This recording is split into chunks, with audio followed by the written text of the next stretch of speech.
अस्सलाम वालेकुम। मैं हूं तैयब मुनीर और आप देख रहे हैं बेसिक नॉलेज नंबर 1। बच्चों, आज का हमारा टॉपिक है सिग्निफिकेंस ऑफ सेकेंडरी ग्रोथ। सबसे पहले हम डेफिनेशन देखेंगे secondary growth. An increase in plant girth with thickness is called secondary growth. Plant की मोटाई में इजाफे को सेकेंडरी ग्रोथ कहा जाता है। अब हम इसके काजेज देखेंगे, यानी secondary growth is due to vascular cambium and cork cambium.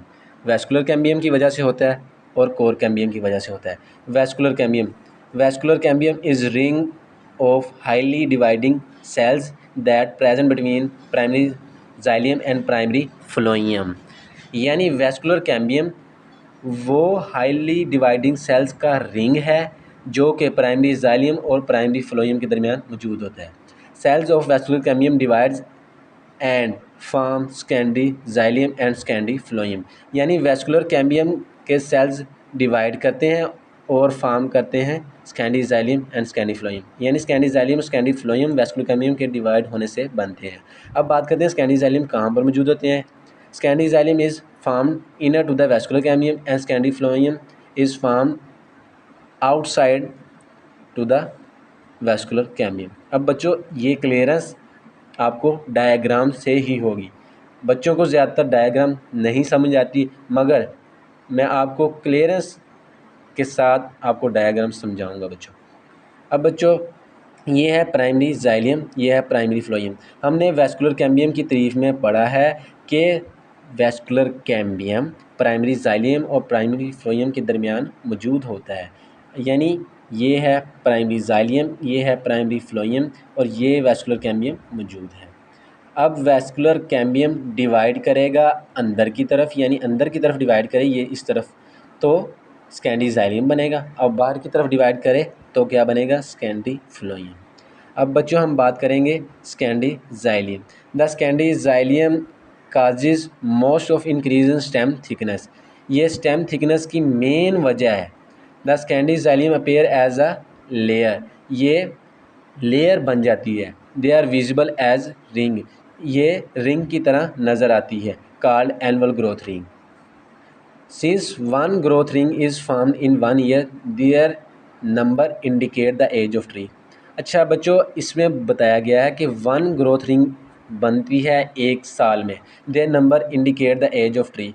अच्छा बच्चों, आपको मैं बताता हूँ कि अगर दरख्त को काटा जाए, काटने के बाद बिल्कुल जिस तरह से ये डायग्राम है इसमें ज़ाहिर हो रहा है, ये लाइनें शायद आपको कैमरे वाज़ेह नज़र ना आ रही हों, इसमें लाइनें हैं, ये ज़ाहिर कर रही हैं कि इनकी एज कितनी है।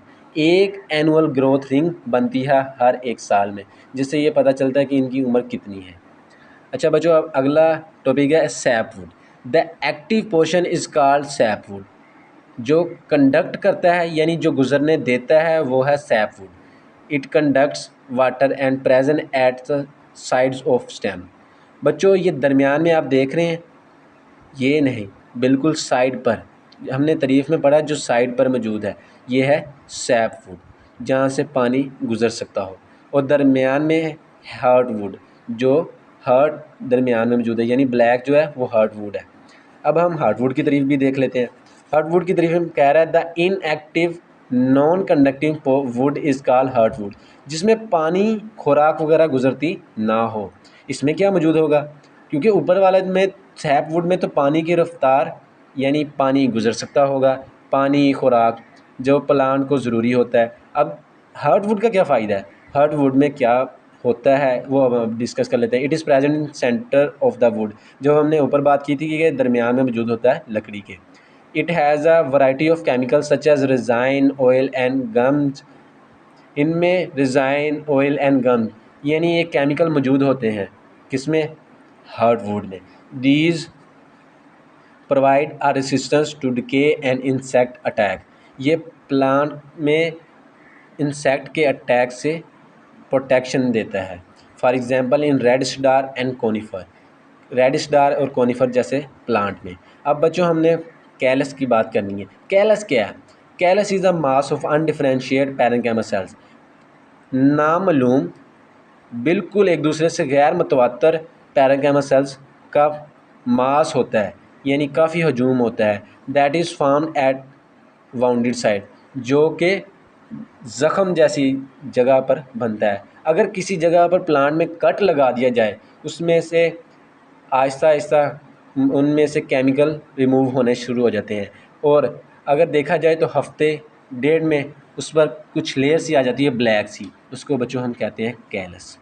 बच्चों अब बात करते हैं कोर कैम्बियम, जो कि हमारी आखिरी डेफिनेशन है। ये हमारा यहाँ पर हमारा लॉन्ग कंप्लीट हो जाएगा। It is a ring of meristematic cells. ये मेरिस्मेटिक, अब बच्चों आप पूछेंगे मेरिस्मेटिक सेल्स क्या होते हैं? बच्चों जो हाईली डिवाइडिंग सेल होते हैं उसको मेरिस्मेटिक सेल कहते हैं। It is a ring of meristematic cell that is present outside vascular cambium. It gives rise to the bark. ये छाल बनाने में मदद कर देती है। जो पूरे दरख्त पर बाहर वाली जो लेयर होती है बच्चों, उसको बार्क कहते हैं। अब यहाँ पर हमने कितनी तारीफ़ें पढ़ी? सबसे पहले हमने पढ़ी सेकेंडरी ग्रोथ, यानी कौन सी? Secondary growth. सेकेंडरी ग्रोथ के बाद हमने पढ़ी वेस्कुलर कैम्बियम, वेस्कुलर कैम्बियम की तारीफ पढ़ी। उसके बाद हमने पढ़ी सेकेंडरी जाइलियम, सेकेंडरी जाइलियम के बाद हमने पढ़ी सैपवुड, सैपवुड के बाद पढ़ी हार्डवुड, हार्डवुड के बाद कैलस, कैलस के बाद कोर कैम्बियम। यानी टोटल हमने पढ़ ली हैं 7 तारीफ़ें। 7 तारीफ़ें में से बच्चों 2 या 3 पूछ लेता है शॉर्ट के तौर पर। और अगर बच्चों लॉन्ग आए, लॉन्ग में बच्चों आपको इम्पोर्टेंस बताता चलूँ कि इनमें डायाग्राम ज़रूर बनाइएगा। अगर आपको कहीं भूल भी जाता है, इन डायाग्राम को याद रखिएगा, आपको बोर्ड में बहुत ज़्यादा मदद मिलेगी।